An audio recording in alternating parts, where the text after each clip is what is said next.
Apa kata pembantunya? Hai Abdul Muttalib, cucumu telah lahir. Balarilah Abdul Muttalib, bu.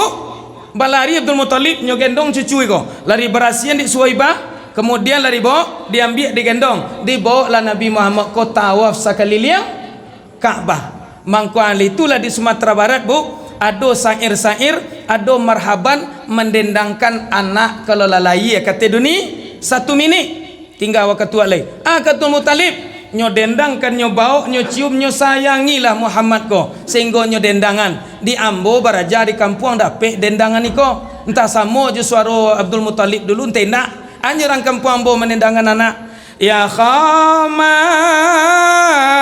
rahaban ya Muhammad. Dik Muhammad ni adik kakek Ambo di dendang lo nama Ambo Darno dia liu jongnya. Ya khama rahaban ya Darno. Dia pak perang panjang dah itu dendang era.